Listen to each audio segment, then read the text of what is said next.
Hi, I'm Michelle Sakurka. The New Jersey Business and Industry Association is committed to educating the public about the important issues impacting New Jersey's businesses and economy. That's why we're proud to support the important programming produced by the Caucus Educational Corporation.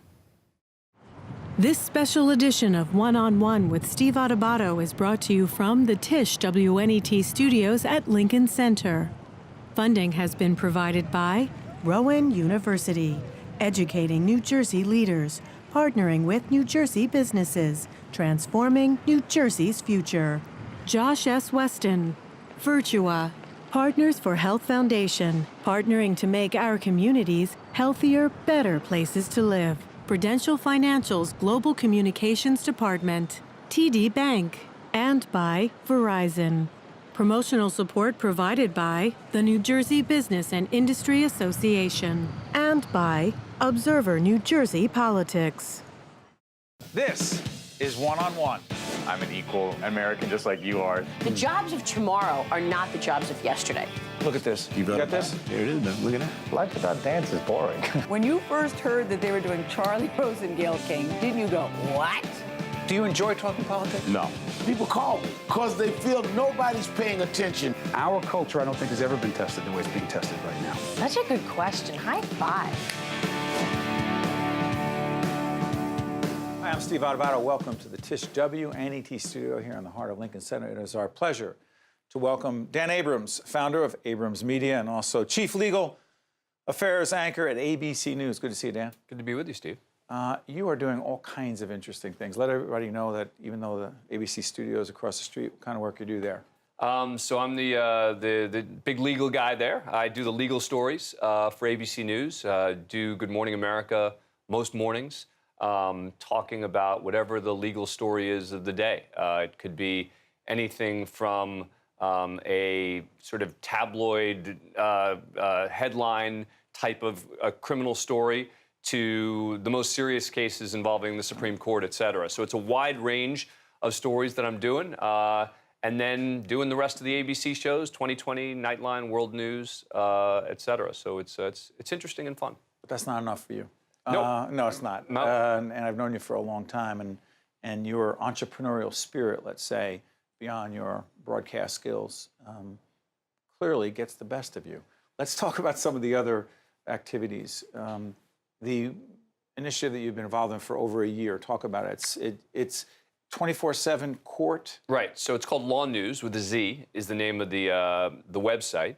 And in the last couple of months, we have expanded it from a website to effectively a 24/7 live video network, meaning we're covering trials. And we have in-studio analysts, and we have anchors, and we've got a studio. And we're live most of the time between 40 and 60 hours a week. And then we'll replay some of the coverage from earlier in the day. But I've just been kind of amazed that no one else was doing this. I mean, there is a real appetite out there. Market.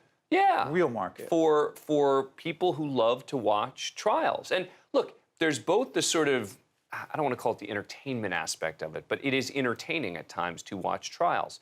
But there's also the fact that I think it's important. I mean, even the more mundane criminal trials out there, right? It's still the people of the state of New Jersey or New York or California versus the defendant.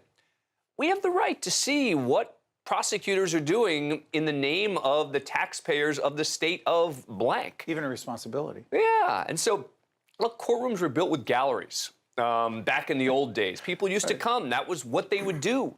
Many of them would do during the day. They would go and watch trials. And I guess I've been amazed that since Court TV, where I worked when it started, doesn't exist anymore, that there hasn't been a new Court TV, which is where I moved in, and it's been, the growth has been explosive. And you saw it there. By the way, real quick, for those who don't know your background growing up as a kid, the legal world was around you. Yeah. Let's just say that. Yes. Your dad? Dad's Floyd Abrams, who's the Floyd Abrams. I don't think it's probably another guy named Floyd Abrams. No. Also nobody who's done what he's done. I know, go ahead. No, he's a well-known First Amendment lawyer. His new book, Soul of the First Amendment, is coming out. I stepped on that. What's the name of the book again? The Soul of the First Amendment. Plugging like that is okay on Right, PBS. right. Go ahead. It's not for my book, so you know. That's right. Exactly, That's good. right. Okay. So I'm not plugging my own book. Hey, you better not plug your own book. Don't worry. Dad's book is called The Soul. That's quite all right. Yeah. And he was preeminent. He's argued more First Amendment cases in front of the Supreme Court than anyone. And what I most respect about what my dad has done as an attorney is that he takes a principled First Amendment view that can benefit either political side. And that's angered. Look, my dad's has long been viewed as a liberal constitutional lawyer.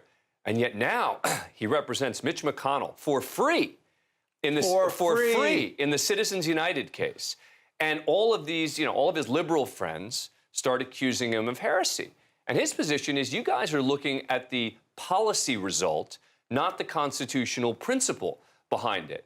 And for him, it's the constitutional principle. First and always. And I think that that's something we don't see enough of these days, is people who are willing to take a principled position no matter which side it helps or hurts. Yeah, well said. By the way, can we talk cable for a second? Yeah, I love talking cable. You know media, you understand it, you worked in it.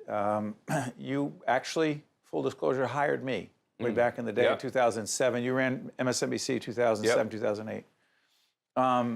And you understand media, but back then, 10 years ago, cable was what it was. 10 years later, what is it, cable news? It's not that much different, I don't think, from what it was. Meaning that back in the day, cable was about, I think we were just realizing what cable was going to become. And that is that the shows that were going to succeed the most on cable were going to be opinion shows. Fox recognized that very early on. It took CNN and MSNBC a little bit longer to recognize that. But it was in the mid-2000s, I think, that everyone else kind of came around. CNN probably was the last to the game. To the opinion game. Yeah, to recognizing that, that can really, it doesn't mean all you do is opinion, but it means you have to have that in your mix if you want to build up ratings. And why is that? People like to sort of mock opinion and say, oh, it's not journalism and this.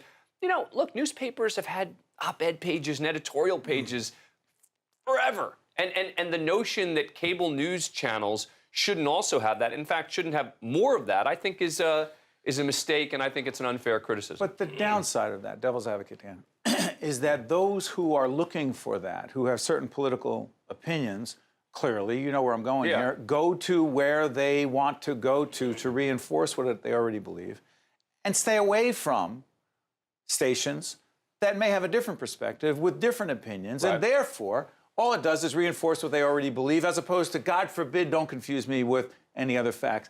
Any concerns about that? Well, sure, but those people who have these these sort of hardwired sense of what's right and wrong aren't going to be going to kind of middle-of-the-road stations anyway. I mean, look, the bottom line is life is on demand. Media is on demand these days. True. And so to suggest that, if my MSNBC would just offer a more balanced view of the world, my goodness, this could help us all as a society. It's a bunch of malarkey. The bottom line is conservatives are going to go to Fox, liberals are going to divide between CNN and MSNBC, and those in the middle are going to probably pop between the various networks. But the really smart people are going to come to PBS. And the really smart people are going to be watching One-on-One with Steve Adubato. No, and the entire, how dare I plug? Sorry, the entire programming schedule. Here at PBS. I didn't mean to just be suggesting. Listen, come on, Yeah, no, I'm on your show. It's, okay. So, bigger picture. The other aspect of this is the digital side, because go back to the on-demand thing. You understand that piece of it as well.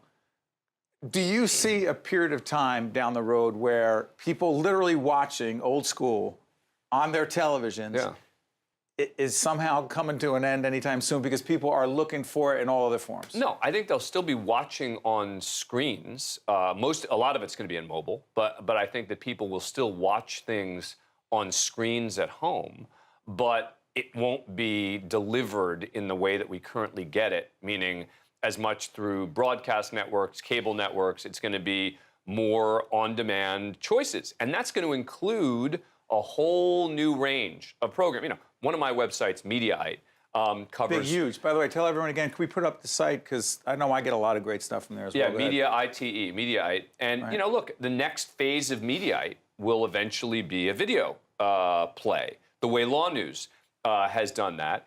And, you know, so will, I think, a lot of the other big web properties out there will create their own content. They'll have their own networks.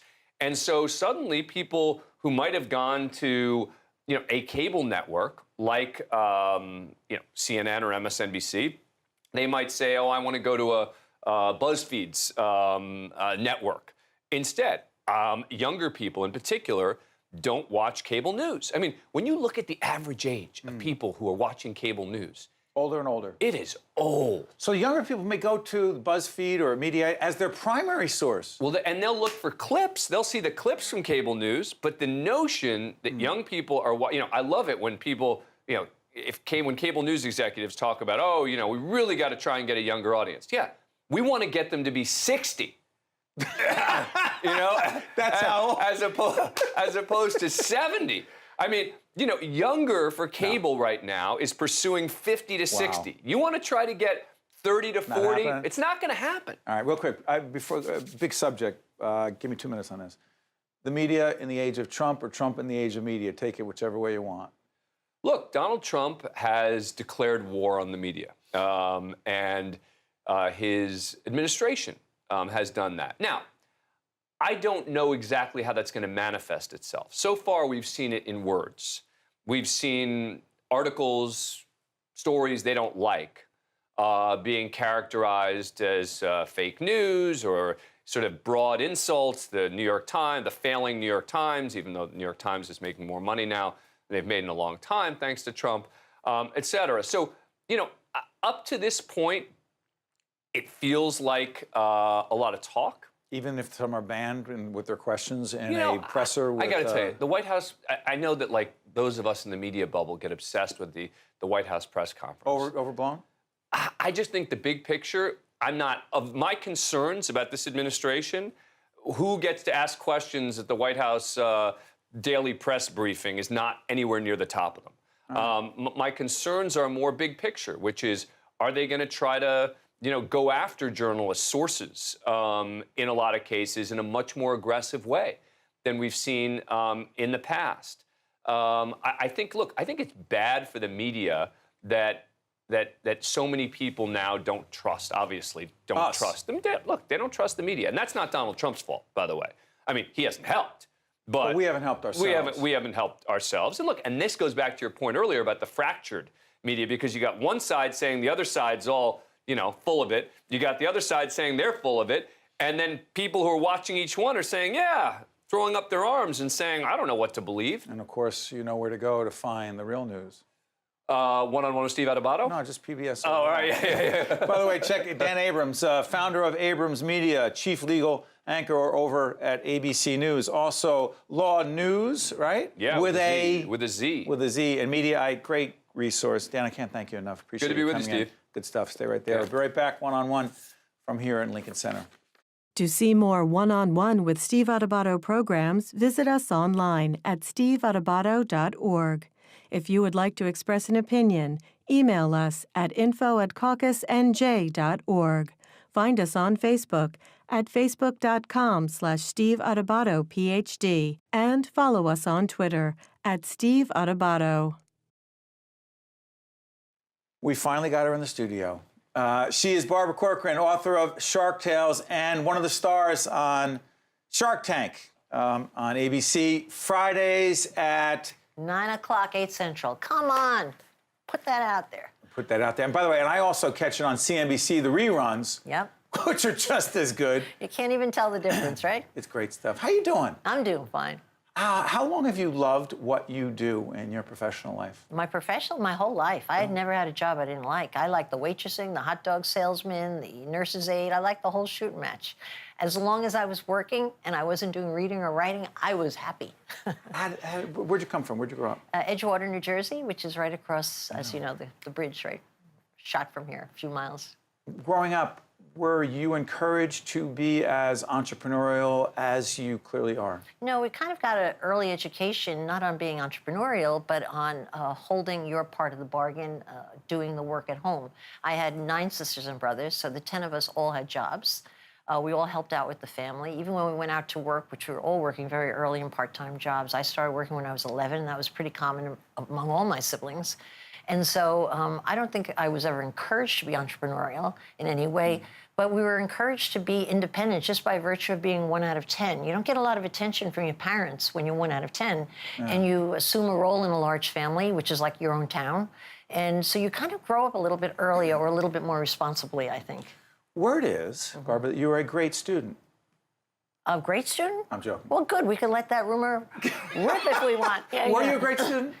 No, I, of course, was a horrific student. You were horrific. Well, I wasn't even a student. Let's put it that way. I showed up at school every day. I didn't learn to read or write till I was 11. I started reading by then, thank God. Now I can read anything, even a difficult book. I guess a slow learner, and I couldn't write. And for me, that was probably the best news and the worst news of my entire life. The worst news in that you learn shame in the classroom, and to be summed up based on something as narrow as reading and writing is such a disservice to a child. But the best news was I hated school. And the minute I got out, it was like breaking out of jail. I went into the real world with so much fervor and enthusiasm just because I didn't have to go to school anymore. That's where you belonged, in the real world, outside I of school. belonged on my feet, working with people. I mean, for what I didn't have in the classroom, I certainly made up for with my imagination. You know, I invented all the games in my neighborhood. I entertained my siblings. And my work ethic was, of course, direct from my parents, who worked like crazy. And, yeah. So it wound up being a very good thing. Yeah. You know, it really gave me motivation to work hard. Yeah. We're going to show a clip in just a minute from Shark Tank, but your success in real estate. Yeah. All right, talk about it. The Corcoran Group. Corcoran Group, yeah. Yeah. What year? I don't even remember what year it was, but I remember I was 23 when I started the firm, and I'm not going to tell you my birthday because I know you're just the type of guy in a suit that's going to do the math and figure out how old I am, which you could get online just by pressing a button, of course. And you can't lie about it. I know that it was... You were very, even younger. It was in the 70s, yes. Somewhere there, early 70s. I started the Corcoran Group, and that was fortuitous because it was a point in time when no one wanted to live in New York unless they had to. Corporations had employees living here. I remember as a young broker going to a real estate conference and people finding it unbelievable that I was in the real estate residential market in New York City. They didn't know people lived here. And then I rode the ride up, frankly, which certainly helped my business grow, because the city changed radically from the 70s to what it is now. It kind of went from middle-class working people in rental apartments to your now multi-million-dollar properties on the top of these skyrises right in our neighborhood right here. When did Shark Tank come into your life? They approached you. Well, this is our 9th season we're going into in June. We're filming. And that was 8 years ago. I was there from the very first season. They approached me because I was a real estate contributor on the Today Show a couple mornings a week in the real estate bubble, Bad News Prince, so I got a job there. And they just approached me to ask if I'd have an interest in this new show called Shark Tank. I initially thought it was a fishing show. I can't stand fishing. I don't have the patience. But when I learned the nature of the show, I thought, yeah, I'd be pretty good at that. They wanted to make sure I had enough cash to invest. Weird kind of a TV show you pay to play versus you get paid to play. And the premise is, give people the premise before we take a look at the clip. The premise is so simple. Entrepreneurs come in with their dreams, young businesses, not mature businesses, and they pitch us for funding. And so we get a chance to question them on air. Our questioning usually lasts about an hour to an hour and a half. But when you see the actual episode edited at home, it winds up being a neat little 6 to 8 minute pitch. And then they either leave with the money they asked for or they leave without it. No rehearsal, all raw, real. No, it's all very real. It's called reality TV. Even when we've had on occasion entrepreneurs faint on stage through pressure, it seems terrible that they couldn't just get revived and come back on the set, but they're not allowed to. I'm always told it's reality TV. That's a practice. You can't do that. Yeah. Take a look at a clip from a terrific show that I've learned a lot from about pressure and having to perform under pressure and watching Barbara and her colleagues ask some very tough questions. Shark Tank. An offer for you. And I could actually take more advantage and be more aggressive because none of the other sharks are interested. Barbara, if you get greedy, I'll jump back in. I'm going to offer you $600,000 for 30% of your business. Ouch. Whoa. But what I don't want you to do is judge me as a financial partner, because I'm a heck of a lot more than that. I'm really savvy in your space. And whatever your dreams are over the next 3 to 5 years, I have no doubt in my mind that I could get you there really fast without making a lot of mistakes. So, Barbara, thank you for the offer. I really appreciate it. We're profiting at a 15% profit margin, which means I'm able to pay you back a lot more faster in case that this wasn't a good deal for you. So 30% is a lot of a percentage. Would you consider coming down to 20%?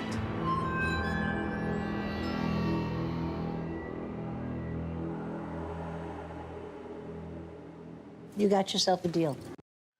I'm so happy I said yes. I was going to feel badly all over again. What happened with this guy? This guy is a phenomenally successful entrepreneur. He had already, I don't know if you saw the whole episode, had already 3 working restaurants specializing in Korean cuisine, and he's a huge success. He's a talented entrepreneur. That's the magic sauce. Not the business, but the person. That was so real. He's sweating. He's feeling it. He's making a decision. Wait, I was sweating. Yeah, I wanted him to say, yes, I do. What about the poor sharks who are sweating? What are they? Do they want him to succeed?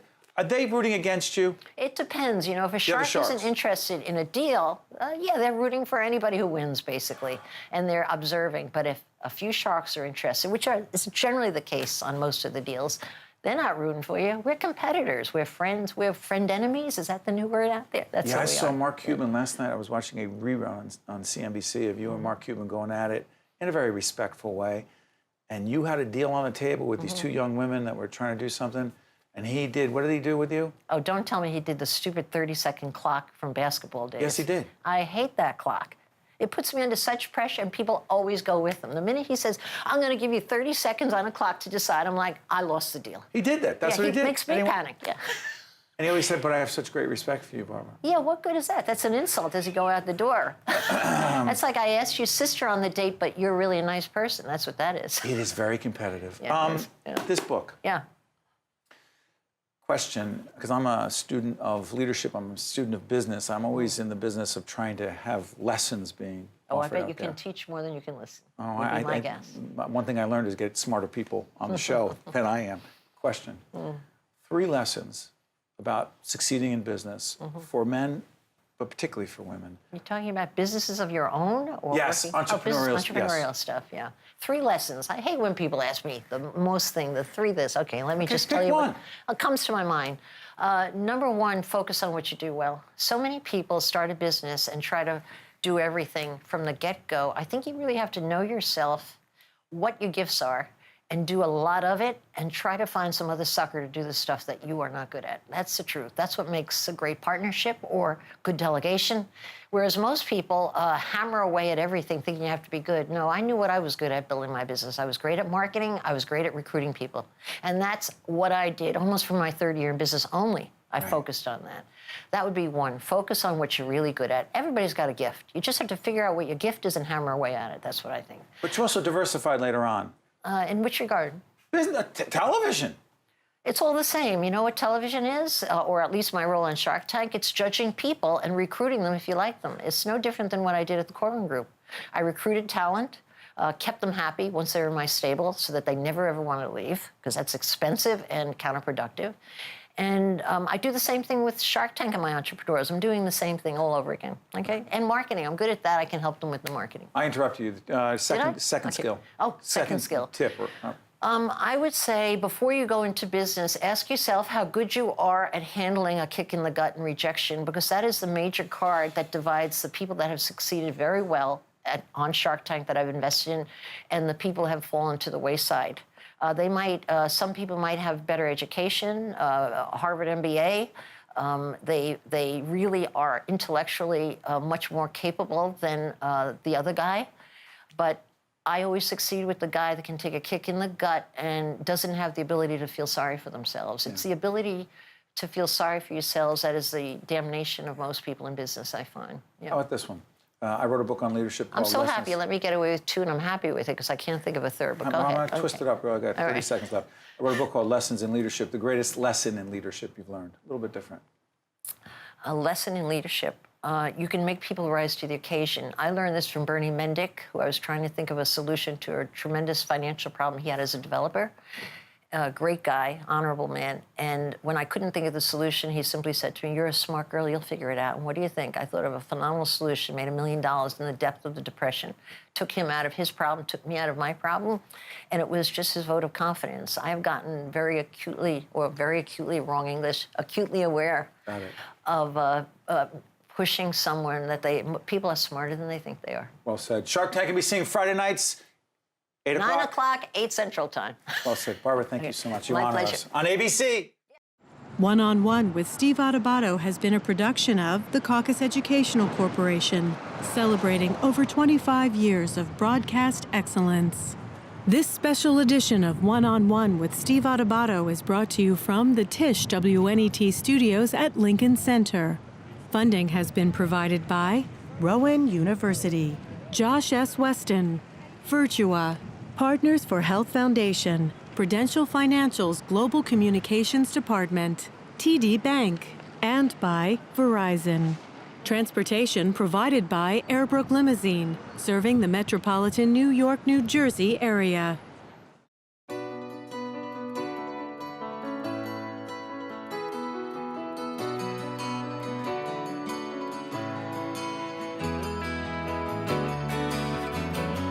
At Virtua, we don't cut the quad tendon for knee replacement, so you don't have to cut anything you love to do.